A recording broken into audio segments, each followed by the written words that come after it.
Eh bien, chers auditeurs, bonjour. J'ai le plaisir d'accueillir dans ce nouveau podcast Laurent Hott. Bonjour Laurent. Bonjour Francis.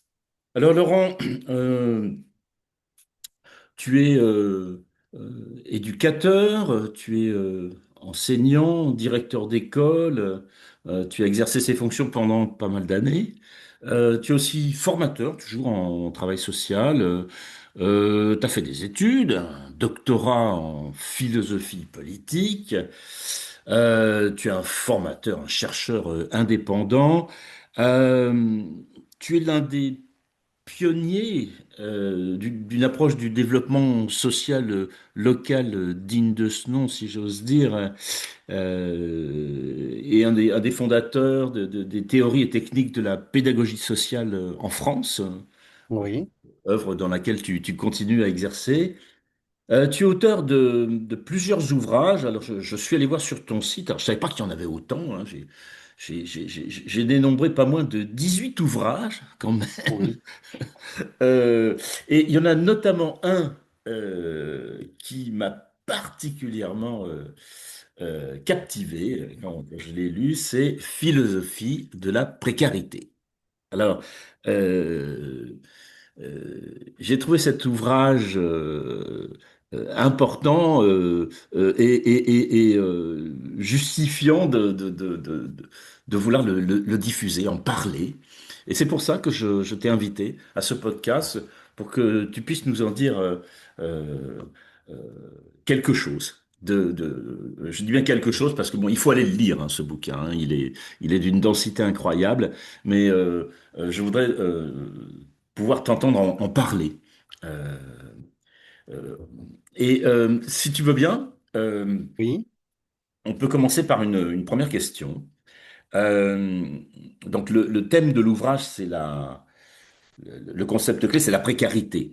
Alors oui, précarité, c'est un terme dont on entend beaucoup parler, et tu le présentes d'une façon à la fois puissante et originale, et tu viens parler de l'irréversibilité de la précarité. Tu la présentes comme ça, comme si les personnes qui sont atteintes de précarité, c'était irréversible, c'est comme si c'était pas possible de sortir de la précarité quand on y était entré.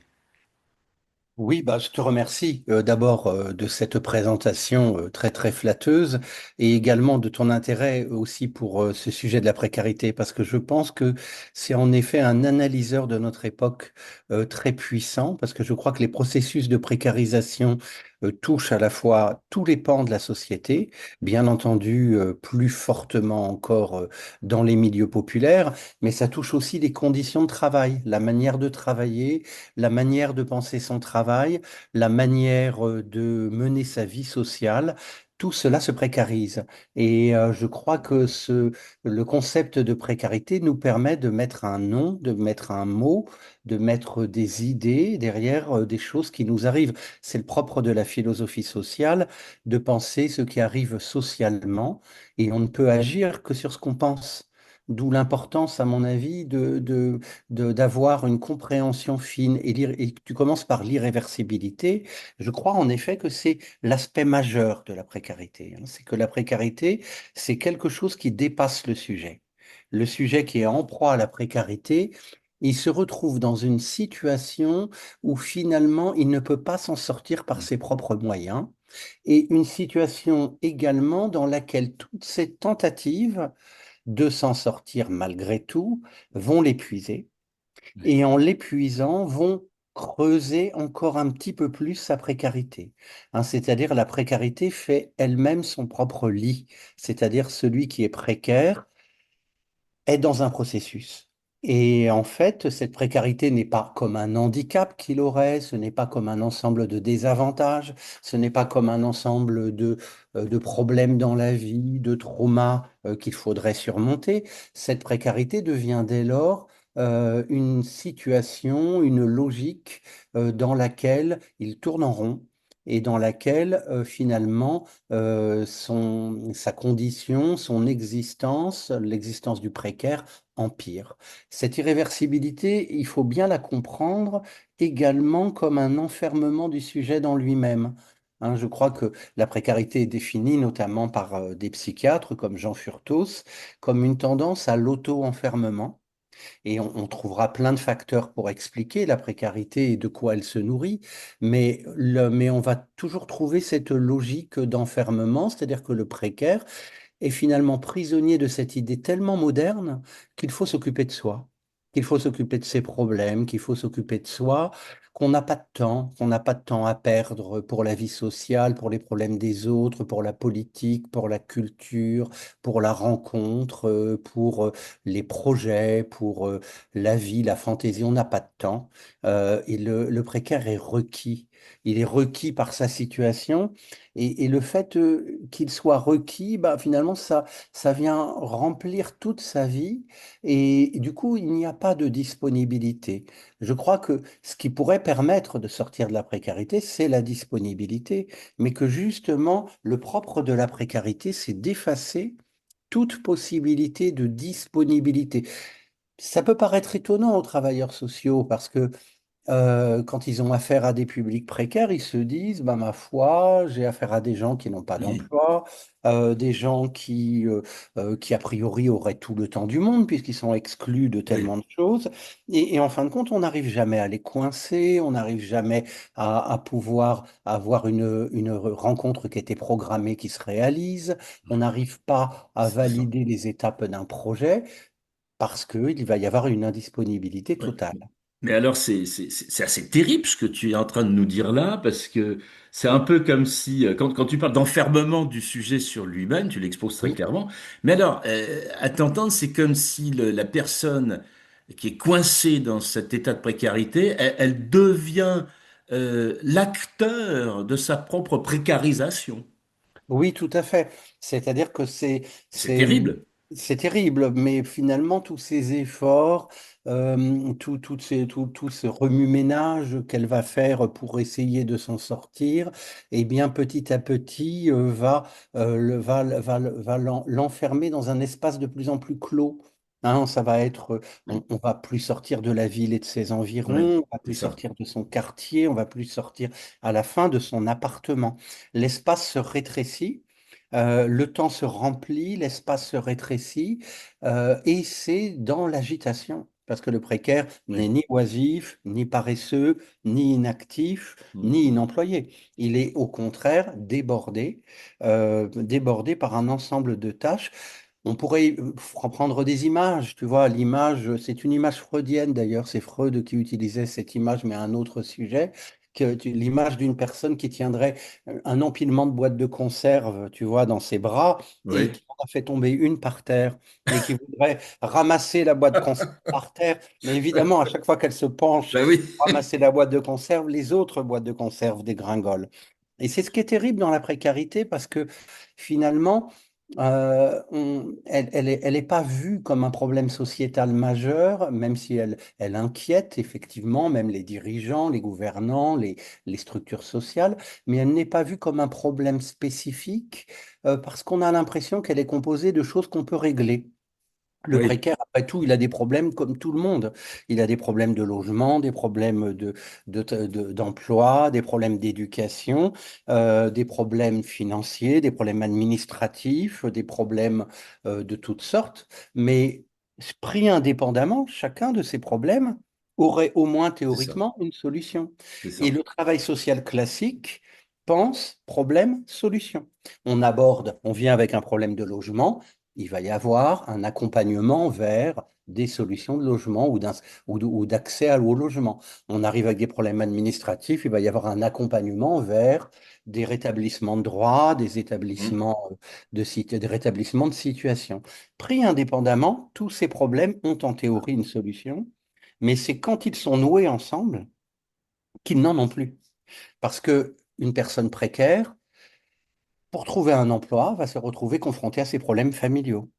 Oui. Pour trouver un emploi, va se trouver confronté à ses problèmes sanitaires. Pour trouver un emploi, va se trouver confronté à ses problèmes éducatifs. Et quel que soit le fil par lequel on va tirer le nœud, eh bien, le nœud va, au contraire, se remplir.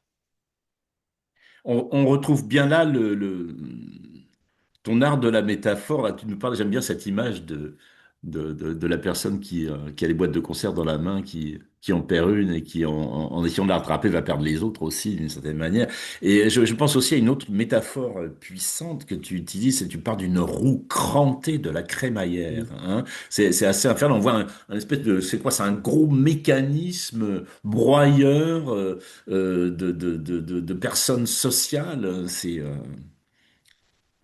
Cette irréversibilité, c'est en effet comme une crémaillère, c'est-à-dire que chaque cran enclenché empêche de revenir de revenir en arrière. à la situation antérieure et ouvre la voie vers une dégradation en cascade. Je C'est prends ça. aussi l'image, tu vois, d'une personne qui a commencé à louper une marche en haut de l'escalier. Tu Oui. vois, Mm. Mm. elle n'est pas tombée tout de suite. C'est ça. Elle essaye encore de se rétablir tout en descendant l'escalier, mais Mm. la chute est inéluctable. À Ouais. partir du moment où la première marche a été manquée, il ne peut pas y avoir de rétablissement en cours. Il y a des compensations, mais il n'y a pas de rétablissement. Et en fait, c'est tout l'escalier qui va être C'est dévalé ça. Ouais. après la première marche. La précarité fonctionne de cette manière-là. Cette irréversibilité, elle est liée à l'isolement, à la solitude dans lequel le précaire s'enferme. Et c'est justement cet isolement et cette solitude qui l'empêchent, qui lui font aller dans la mauvaise direction, la direction où il ne peut pas se rétablir. D'accord, mais alors, dans tout ça, l'action sociale, qu'est-ce qu'elle fait? Alors, tu disais il y a un instant qu'il y a des réponses qui peuvent être données par l'action sociale, mais des réponses ponctuelles, parcellaires, par rapport à une problématique d'ensemble. Mais c'est pire que ça l'action sociale, la politique sociale actuelle, elle apparaît complètement à côté de la plaque. Et là encore, tu passes par une métaphore. J'ai envie de citer ton passage là parce que ça fait partie des passages qui m'ont vraiment interpellé, marqué, donné envie d'engager cette discussion avec toi. Tu nous dis par rapport à la politique sociale actuelle, c'est comme si l'hôpital mettait à la rue des blessés graves pour soigner en priorité les bosses et les petites coupures, comme si les pompiers refusaient de se rendre sur les lieux d'un incendie en assurant que la grande échelle serait réservée aux chats coincés dans les arbres. Alors, Laurent, est-ce que c'est vraiment à ce point-là aujourd'hui, je dirais au-delà de l'élégance hein, de la métaphore, est-ce que tu n'exagères pas un peu? J'ai l'impression d'exagérer quand j'expose les choses de cette manière-là, mais en même temps, tu vois, des textes que j'ai pu écrire il y a 10 ans, 15 ans, ce qui n'est pas le cas, ce livre est plus récent, mais malgré tout, je vois bien que c'est comme l'irréversibilité de la précarité, leur actualité ne fait que se renforcer au fur et à mesure que de voir l'évolution des pratiques institutionnelles et sociales. À quoi je fais allusion? Je fais allusion que les institutions aussi font face à la précarité. Précarité de leurs moyens, Mm. mais moyens financiers, mais également moyens humains. Précarité pour recruter des équipes, pour avoir des équipes complètes, pour mener des projets. Et cette forme de précarisation des institutions, évidemment, vient s'enclencher avec les parcours de précarité individuelle et vient comme en miroir amplifier le phénomène. C'est-à-dire que les institutions vont se concentrer sur des micro-objectifs. Ils veulent C'est des ça. progrès, les institutions veulent des résultats. Et c'est cette recherche de micro-objectifs de progrès, de résultats, cette difficulté des institutions à se réformer elles-mêmes, qui est finalement en miroir de la difficulté des publics précaires à se sortir eux-mêmes de leur situation, eh bien, cette dynamique des institutions vient amplifier encore le problème en renvoyant sans cesse les précaires à des non-solutions de leurs problèmes. Hein, c'est-à-dire que les institutions vont avoir tendance, pour conforter leurs résultats, pour avoir quelque chose de positif, pour avoir des facteurs positifs à mettre en avant, à se concentrer sur des toutes petites choses sans aucune visibilité de la globalité de la situation. On peut réussir un accompagnement dans un dispositif en laissant la personne dans la même précarité à la fin, alors que tous les objectifs ont été validés. Ouais. Hein. Et c'est vrai qu'on voit d'une certaine manière la recherche de validation des projets, des objectifs prendre la place de juste regarder la situation, juste voir où en sont les gens et est-ce qu'ils sont en train de s'en sortir ou pas? Est-ce qu'ils sont en train est-ce qu'ils connaissent une véritable ouverture, une véritable avancée dans leur vie ou pas? On n'a pas ce regard. Hein. On va juste se dire qu'à la fin de la prise en charge, il y avait une inscription. À la fin de la prise en charge, il y avait une orientation. Et c'est ça qui est positif. Mais il n'y a plus de regard. Il n'y a plus de regard sur la globalité de la situation. Oui, tout ça vient se combiner avec une autre composante majeure des fonctionnements institutionnels modernes que tu viens fustiger, c'est les pratiques d'évaluation, hein, Oui. telles qu'elles sont développées depuis pas mal d'années. Bon, on parle de la loi de 2002, c'est peut-être un petit peu le jalon hein, qui a marqué une évolution, ou peut-être on pourrait dire une involution à ce niveau-là. Et ces pratiques d'évaluation qui envahissent à tous les niveaux l'action sociale, les pratiques sociales, tu viens les assimiler à une fonction de tri. Ça m'intéresse particulièrement que tu viennes nous parler un peu de cette orientation de l'évaluation moderne, ou cette réduction à une fonction de tri. Fonction de tri et fonction finalement de venir vérifier les prédictions. C'est-à-dire qu'à l'entrée des services sociaux, des accompagnements, des institutions, ceux qui étaient bien partis pour s'en sortir s'en sortent. Et ceux qu'on Non. avait repérés comme représentant une difficulté pour la structure elle-même, un enjeu, je dirais, un défi pour les pratiques, l'organisation, eh bien, viennent vérifier que ce n'est pas la structure appropriée, qu'il faut une autre orientation.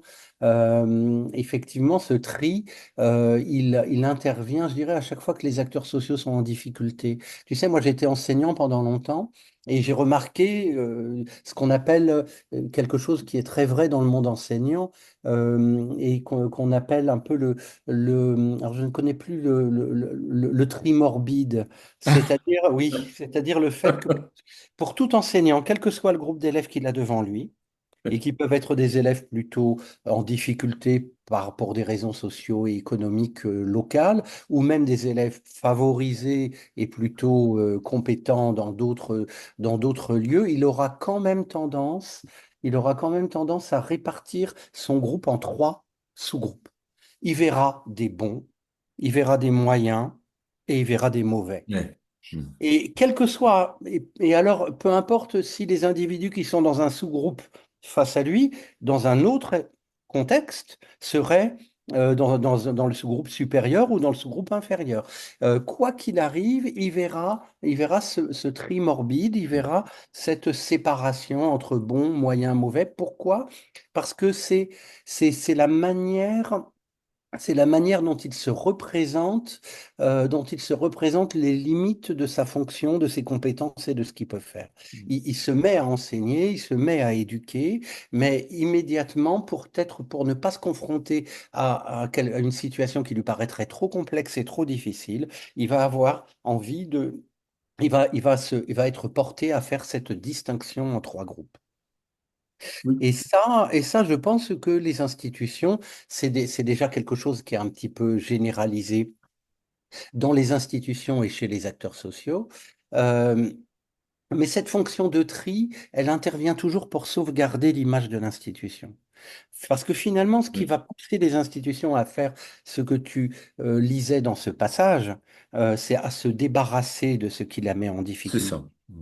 Ce qui va pousser une institution à faire ça, c'est toujours pour sauvegarder une image de son métier, une image positive de l'institution, une image positive du travail, des missions, des valeurs. Pour pouvoir sauvegarder cette image-là, on va sacrifier. On va sacrifier ce qui viendrait tout mettre en difficulté, ce qui viendrait trop interroger les pratiques, ce qui viendrait trop remettre en cause l'ordre institutionnel, l'organisation. Et donc, du coup, on va opérer ce tri pour sauvegarder l'essentiel. Le truc aussi, c'est que finalement, les pratiques d'évaluation dont tu parlais, qui se généralisent, elles sont concomitantes d'une perte de la professionnalité Hmm. de la science de son propre métier. Là, pour le coup, je me réfère à Bernard Stiegler. La question de la prolétarisation, je trouve que particulièrement la prolétarisation actuellement atteint l'enseignement et le Hmm. travail social. Hein, c'est-à-dire, on voit de plus en plus des travailleurs sociaux et ça vient pas tellement d'eux, qui sont réduits par leur structure, leur institution, les modes de management et les modes de gouvernance, qui sont réduits à des fonctions, à des toutes petites fonctions, à des tâches et à des fonctions, et qui perdent la science de leur travail et le point de vue de leur travail, et du coup même aussi l'appétence, du coup, pour un travail qu'ils ne peuvent plus percevoir comme quelque chose de total, de global et qui a du sens cet émiettement du travail en tâche, censé augmenter la productivité, censé augmenter l'efficacité, fait évidemment perdre la maîtrise de son savoir de son savoir-être et de son savoir-faire.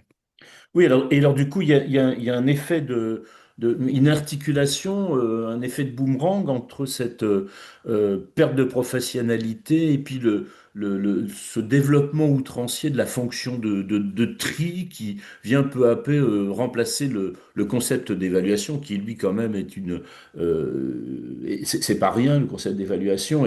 Ce que j'entends, ce que je vois bien en travers de ce que tu dis, c'est le moment où l'évaluation qui devrait être centré sur les personnes pour lesquelles on travaille, les personnes qui en ont besoin, ce qu'on peut appeler l'évaluation clinique, elle est Oui, remplacée par une évaluation interne, quoi. C'est l'évaluation absolument. du fonctionnement de l'institution pour l'institution. Et on voit bien là que le processus est remplacé par la procédure. Hein. Exactement. Et ce mécanisme infernal, euh, il est très bien montré dans ton ouvrage et il y a un passage que je voudrais citer parce que là, il y a aussi une pointe d'humour qui perce et puis je t'en remercie parce que c'est bien de pouvoir s'autoriser un sourire sur des sujets qui sont pas rigolos du tout. Et je voudrais citer ce passage parce que c'est un de ceux qui m'ont aussi fait rire, hein, mais rire jaune, si j'ose dire. Quand tu parles de on pourrait appeler la procrastination institutionnelle, Oui, tu écris ceci: Il n'est nul objectif crédible, y compris pour les projets éducatifs, qui ait du sens, s'il n'est pas mis en application ici et maintenant, à l'intention de l'autre qui passe. Ce n'est pas demain, ce n'est pas la semaine prochaine, ce n'est pas après l'inventaire, le bilan, pas après la réunion institutionnelle, ce n'est pas en septembre, en période de crédit, ce n'est pas après le conseil d'administration, ce n'est pas dans un futur lointain si on obtient le budget, ce n'est pas quand la secrétaire, la chef de service et le concierge, ou quand seront revenus le chargé de projet, le comptable, les budgets ou l'avocat, c'est maintenant. Alors, bon, encore une fois, merci pour ce passage-là, mais je pense que ça doit évoquer des souvenirs récents, présents et cuisants à pas mal de professionnels, cette affaire-là. oui, parce que c'est la rage un peu qui fait écrire ça. Tu vois, c'est la rage de voir, d'être aux côtés de gens qui sont dans des situations de détresse administrative, sociale, alimentaire, économique, humaine de toutes sortes, et de voir dans leur face-à-face avec les institutions comment finalement les institutions ne sont pas ce qu'elles sont censées être. Oui, c'est ça. Elles ne sont pas ce qu'elles disent qu'elles sont. Elles ne font pas ce qu'elles disent. Elles ne font pas ce qu'elles sont, ce qu'elles annoncent comme étant leur fonctionnement et leur mission. Tu vois, pendant la période Covid, par exemple, j'ai vraiment eu l'impression, en restant avec les jeunes, avec les adolescents, à Intermède Robinson, qui est resté ouvert et auprès de ses publics, on a eu l'impression que les profs séchaient leurs propres cours, tu vois. Que, que l'institution qui dit qu'elle est obligatoire, qui dit qu'elle est nécessaire, qui dit qu'elle est indispensable, qu'elle est le cœur du projet des enfants, des adolescents, et que d'ailleurs il n'y a nul espoir en dehors d'elle, eh bien cette même institution On a l'impression que c'est comme Tintin au pays des soviets, que ce sont des panneaux et avec rien derrière. Parce qu'en réalité, oui, il y a la grille, mais une fois, le cours, il n'a pas lieu. Le cours, il est déplacé. Les enfants sont pas si tôt C'est entrés ça. au collège qu'une heure après, on les a mis dehors parce que la journée était finie pour eux, vu le remaniement de l'emploi du temps. Et alors qu'on les embêterait pour 5 minutes, 10 minutes de retard à l'entrée de la grille, voire le fait qu'ils portent une casquette ou un voile, eh bien, 2 heures après, il n'y a aucun problème Ouais. pour les relâcher dans la nature. Et quand on regarde pragmatiquement ce que fait réellement l'institution, ce qu'elle assure par rapport à ce qu'elle annonce, le déficit, le Ouais. différentiel, il est Ouais. parfois énorme. Et c'est ce qu'on entend hein, quand on entend les parents qui se retrouvent ballottés d'institution en institution, de prise en charge en prise en charge. euh, de demandes d'orientation, de demandes de trouver un lieu, un espace, un accompagnement pour leurs enfants. Quand on écoute le nombre d'empêchements, le nombre de rebonds, le nombre de fois où on les renvoie d'un service à l'autre, où on leur fait attendre 1 mois, 2 mois, 3 mois, mais l'enfance, elle est passée. L'enfance est passée pendant tout ce temps-là. Et du coup, cette espèce d'attention à la réalité de ce que fait vraiment une institution, je crois que c'est quelque chose vraiment que je dois à la pédagogie sociale et en particulier aux grands pédagogues sociaux. C'est Kortchak, tu vois, qui est capable de dire non, ce qui compte, c'est l'enfant en Ouais. présence. C'est l'enfant aujourd'hui. C'est lui qui compte. C'est pas l'enfant pour demain, c'est l'enfant maintenant. Et c'est maintenant qu'il a 9 ans. C'est ça. Ce ne sera pas l'année prochaine. C'est D'ailleurs, je ne sais pas si tu n'utilises maintenant. pas le mot dans ton ouvrage, mais en tout cas, il en ressort. C'est comme s'il y avait une forme de dissuasion. Hein. C'est pas la dissuasion nucléaire, c'est la dissuasion institutionnelle, où en fait la personne qui a besoin d'un coup de main, elle va s'adresser à des services qui vont avant tout trouver la réponse pour donner une non-réponse en fait. Hein. Ça devient un art de la non-réponse. Euh, euh, C'est la multiplication des sas, tu vois. Hein. oui, Et oui, ça se fait à la fois physique, hygiénique, sécuritaire, code, digicode, rendez-vous, prise de rendez-vous sur Internet. Tu vois, c'est ça. en fait, c'est très, très matériel tout ça. Hein. C'est-à-dire, on va multiplier les obstacles, les empêchements, les freins. On va sans arrêt renvoyer, différer la réponse de manière à perdre le maximum de personnes au C'est passage. ça, c'est Ouais. ça. Et Ouais. le maximum de... Alors oui, la- la- la- la- la- tout, tout ça amène une question. Mais nos institutions là, telles qu'elles fonctionnent, est-ce que tu irais jusqu'à considérer qu'elles sont frappées d'obsolescence? Je crois qu'elles ont oublié qu'elles n'étaient pas là pour toujours et que il est important pour toute institution de ne pas s'imaginer comme une évidence ou comme quelque Ouais, chose qui doit rester et être inamovible. Une pédagogue sociale, Elena Radlinska, disait qu'il ne faut jamais confondre l'institution et, et sa fonction. C'est-à-dire, on a créé des institutions pour répondre à des problématiques sociales à un moment donné de notre histoire sociale, économique, politique, d'un peuple, d'un pays, d'une nation. On a créé des institutions à ce moment-là. Et on a confié des missions à ces ouais, institutions. Mais en réalité, ces institutions étaient la bonne réponse éventuellement c'est à ça. une période donnée. Mais elles ne sont pas forcément Ouais, la bonne réponse et certainement pas dans une période où tout est différent.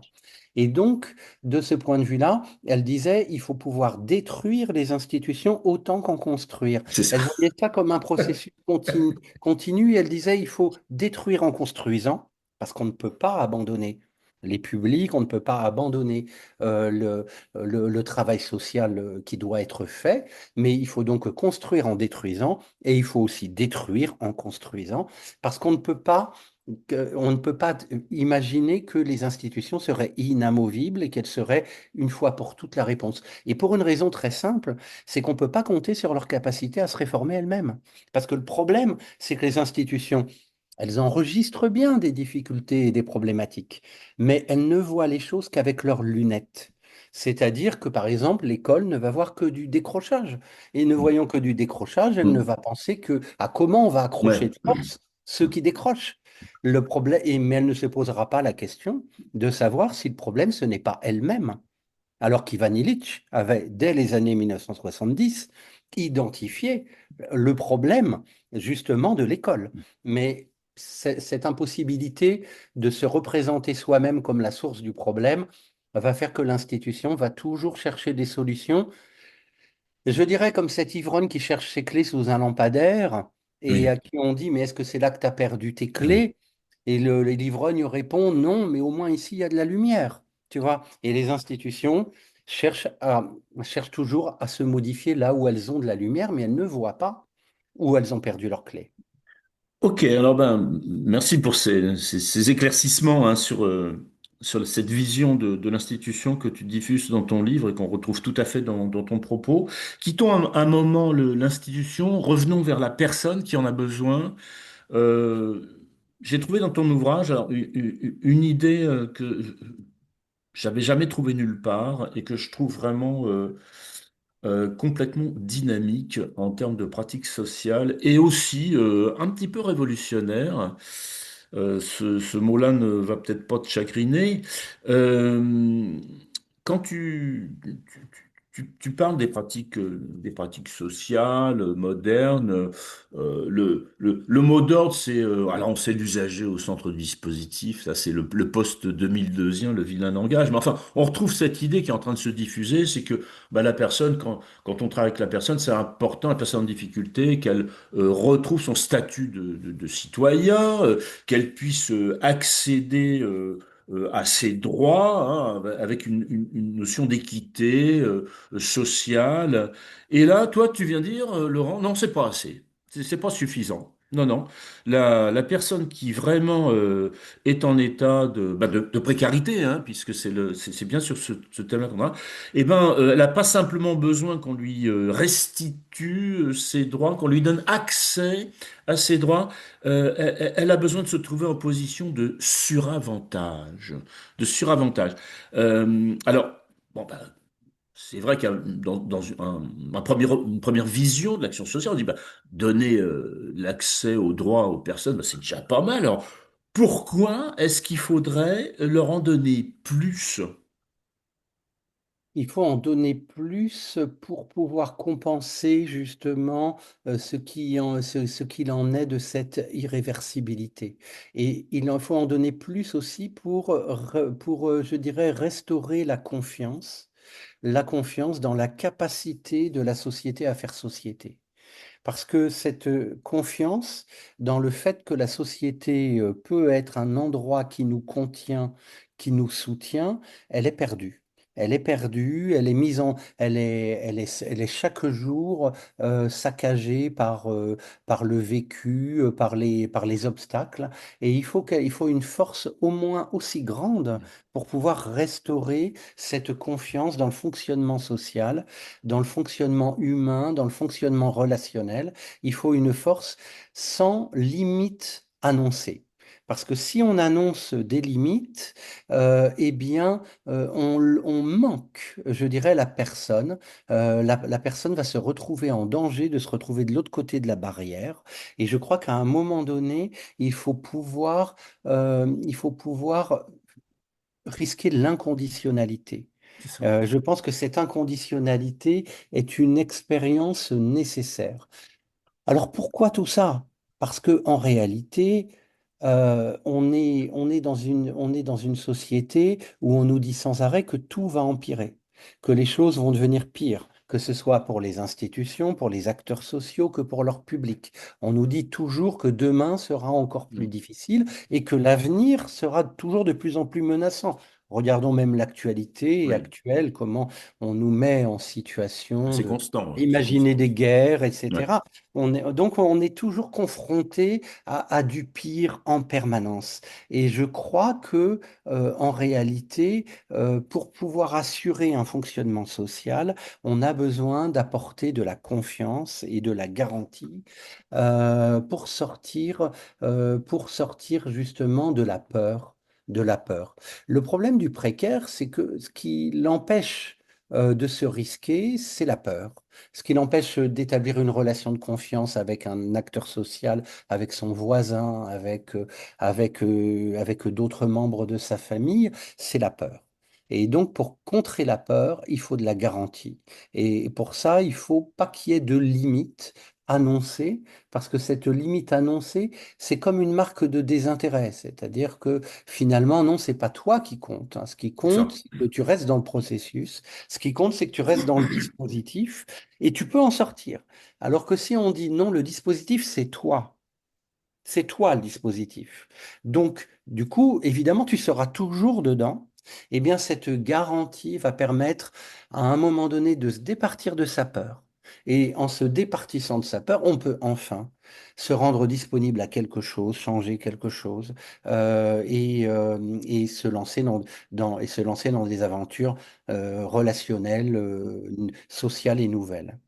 C'est ça, c'est que pour qu'en fait il puisse se sentir rassuré, cette femme, cet homme qui est dans une posture désavantagée et malheureuse, il faut le dire, il faut qu'il puisse se percevoir en suravantage. Ok. Mais alors je trouve là dans ta vision une reformulation. C'est très systémique cette pensée-là en fait. Oui, Et je oui, oui. retrouve un développement d'une pensée systémique que j'utilise depuis longtemps, c'est l'image du balancier. Hein, l'image du balancier. Quand on œuvre en tant que professionnel de l'aide sociale envers une personne bah, qui est en bave, qui est dans une vie difficile, on prend la position basse. On prend la position basse et il y a une poulie un peu plus haut. La personne, au départ, elle est en bas, nous, on est en haut. Et puis, il y a une corde qui nous relie à la personne sur une poulie. Eh bien, on va descendre. On va descendre en faisant l'idiot, par exemple, en faisant comme il s'appelle, là, le-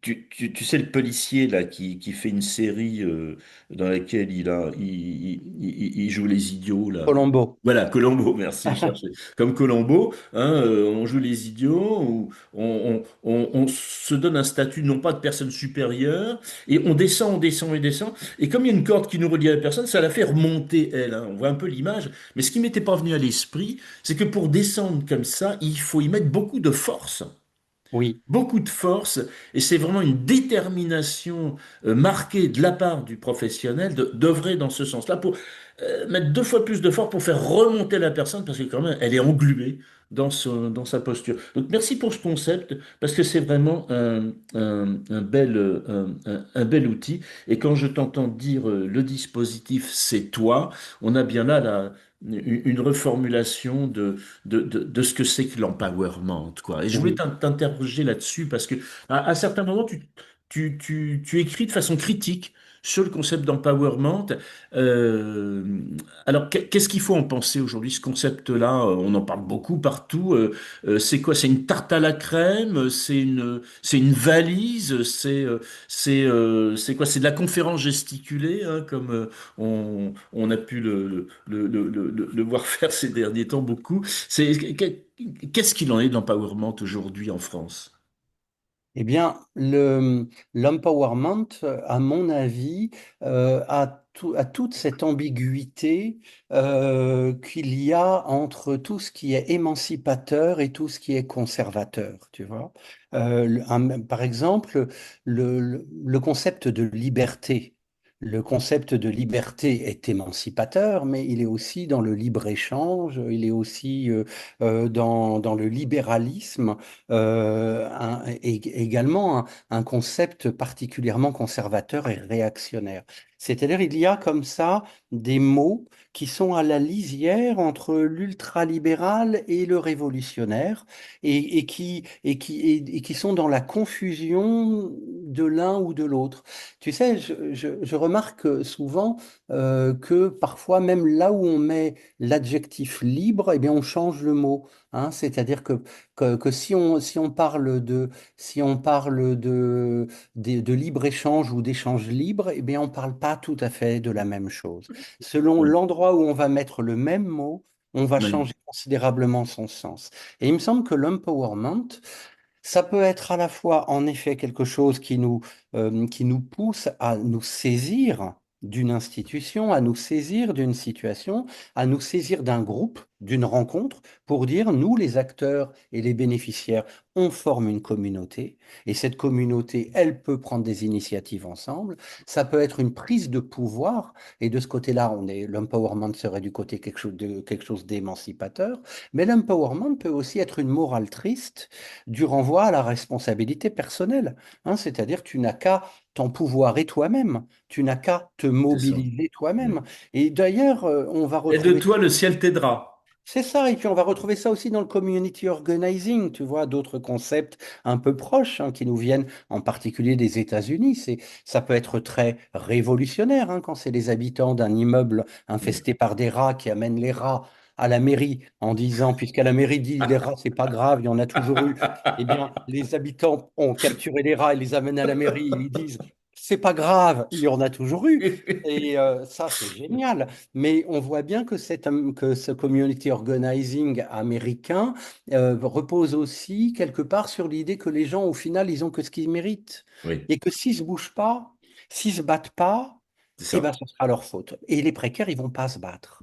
Ils vont pas se bouger. Hein, Oui, si on annonce une mobilisation, si on dit il faut protester, les précaires, ils ont pas, ils se mettent dehors de ça. D'abord, ils ont peur d'y perdre encore davantage, et ensuite, ils ne croient pas que cette action-là va réellement les aider dans la situation où ils sont.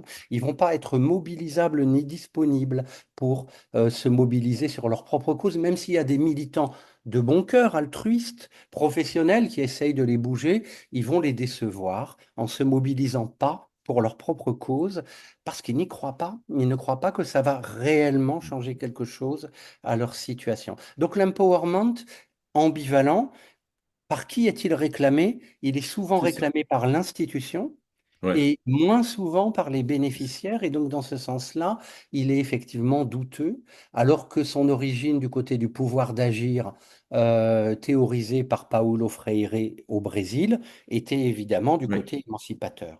Mais d'où l'importance de préciser le sens d'un terme quand c'est un Oui. terme clé et je dirais un terme même vital.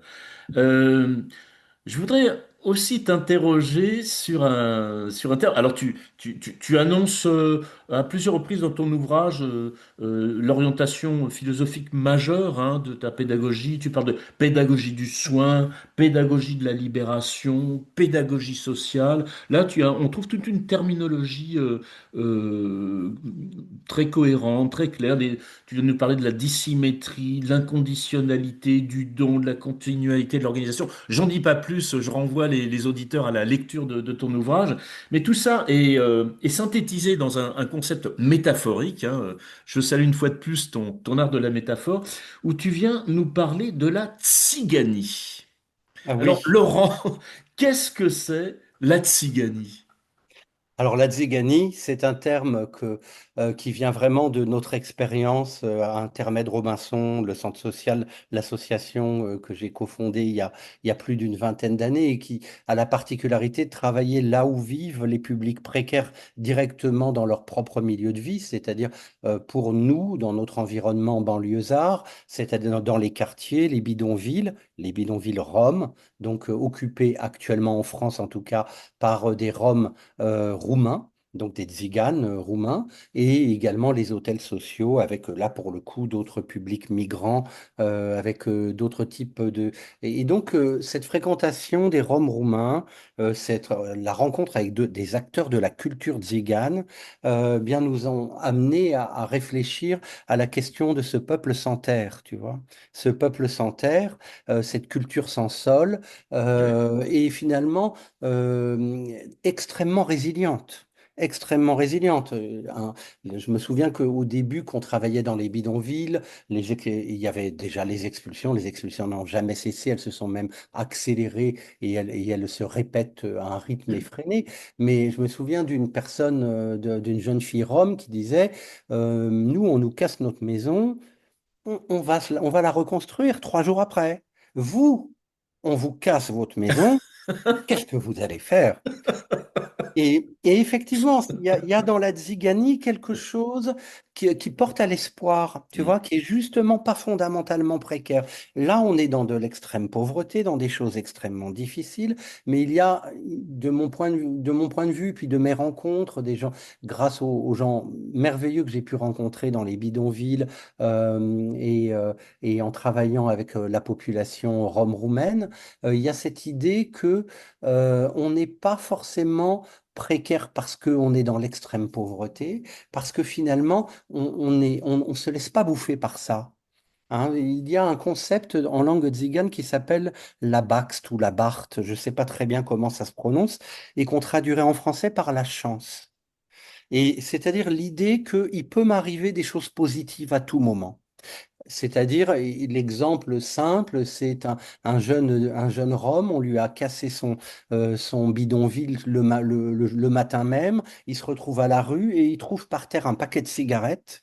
Et sa réflexion, avec une forme de culture tzigane, c'est de dire, j'ai de la chance. Alors Mhm. nous qui entendons ça, on va dire, quoi, t'as de la chance? Ben oui, regarde, j'ai de la chance. Et j'ai trouvé un paquet de cigarettes presque plein. Et ça, c'est de la chance, tu vois cette capacité à se saisir d'une chance, même dans un milieu difficile, même dans un environnement qui nous paraîtrait complètement détruit, cette capacité à relever la bonne graine, à relever la bonne pousse, à relever la chance, c'est justement quelque chose qui est anti-précaire, qui est fondamentalement anti-précaire comme mentalité. Et c'est ce ziganisme-là que nous avons cultivé dans l'association et qui se faisait aussi écho à notre propre structure organisationnelle. C'est-à-dire on avait différents axes de travail, de projet, et en fonction des financements, on pouvait se retrouver dans l'impossibilité d'accomplir tel ou tel domaine de nos interventions. Mais finalement, notre fonctionnement en archipel faisait que il pouvait pas y avoir de captation ni de destruction institutionnelle. On nous supprimait une subvention, ok, il y avait un truc qui n'existait pas, mais on faisait autre chose. Mhm. On faisait autre chose à la place. Oui. Et donc, du coup, à la fois, on ne pouvait pas être détruit par manque de soutien, et en même temps, on ne pouvait pas être capté par le soutien qu'on avait. Tu vois, c'était non-dépendance et en même temps résilience par rapport à ce que les institutions peuvent exercer comme pouvoir avec ce qu'elles donnent ou ce qu'elles ne donnent pas. Eh bien, merci, merci beaucoup pour cet éclaircissement. Laurent, on arrive au terme de cette interview. Euh, ben, je dirais ça a été un grand bonheur de te lire. C'est un bonheur qui n'est pas moindre que de t'entendre euh, parler de ce sujet, de ce livre. Moi, je pense qu'il faut te lire et t'entendre. Merci beaucoup. Laurent, j'engage vraiment nos auditeurs à aller lire cet ouvrage, hein, qui, pour moi, fait partie des quelques ouvrages clés de l'action sociale pour les professionnels, les jeunes et les moins jeunes. Et j'en recommande vraiment la lecture. Merci beaucoup, Laurent. Merci Francis. Un grand plaisir aussi pour moi. Au revoir.